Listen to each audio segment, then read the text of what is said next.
যমুনার চরের দিকে তাকালে মনে হবে কেউ যেন লাল চাদর বিছিয়ে দিয়েছে। একদিকে বিশাল ক্ষেত, অন্যদিকে মরিচ শুকানোর জন্য বালুচরে সাজানো লাল মরিচের বিস্তীর্ণ সমুদ্র। ফলন এবার বাম্পার, কিন্তু কৃষকদের চোখে মুখে দুশ্চিন্তার ছাপ। যখন যে সরকারি থাক, প্রান্তিক কৃষকের মুখে কেন হাসি থাকে না? যমুনার বালুচর মরিচের চুড়ে লালে লাল হয়ে গেছে।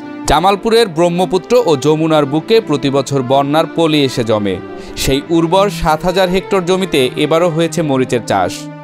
বালিজুরি, বিজলি প্লাস, ফায়ার হট, অস্থির ওয়ান বিভিন্ন জাতের মরিচে লাল হয়ে উঠেছে চরের মাঠ।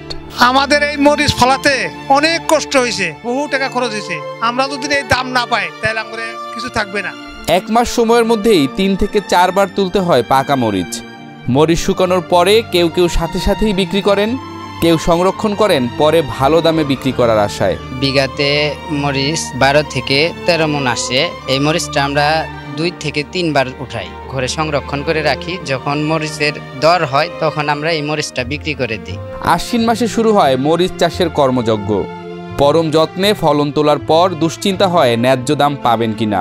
আশ্বিন মাসে চাষ দিয়া জমিতে সার বিষ ফেলাইয়া দিয়া জাওরত ফেলাই, কিছুদিন পরে চাষ করিয়া তোর বিছন ফেলাই, গাছ যখন গজা আবার দিন প্রত্যেক আমরা ওটা তালিকা দিই। গাছ পোকা ধরলো না কি ধরলো, তারপরে ছত্রাক ধরে, এটার জন্য আমরা পরিদর্শন করিয়া ওষুধপাতি ব্যবহার করি। সার দিয়া দেই পানি দেওয়ার পরে ফির যখন গাছটা একটু বড় হয়, জায়গা ৯ ইঞ্চি পরিমাণে হয়, তখন আমরা মরিচ ধরার জন্য জোয়ারের ওষুধপাতি ব্যবহার করি। কিছুদিন যাওয়ার পরে আবার ফির কামলা দিই নিড়ে পরে যখন মরিচের গুটি আসে, মরিচ আস্তে আস্তে বড় হয় আসে, তখন আমরা এই মরিচটা যখন পাকে তখন আমরা কামলা দিয়া উঠাই।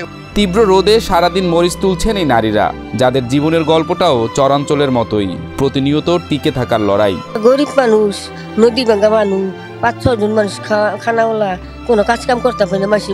মরিচ তুলতে মাসি ৩০০ টাকা করে দেয় সারাদিন। কিন্তু এত কষ্টের পরও দুশ্চিন্তা কমছে না কৃষকদের। প্রয়োজনীয় কৃষি উপকরণের দাম আকাশ ছোঁয়া, কিন্তু বাজারে মরিচের দাম নেই। সার কিনা নাগে, বিষ কিনা নাগে, তারপর তেল কিনা নাগে, মেশিন ভাড়া দেওয়া নাগে। মরিচের দাম নাই, মরিচের দাম না থাকলে পেটে বলতে কি দুমু।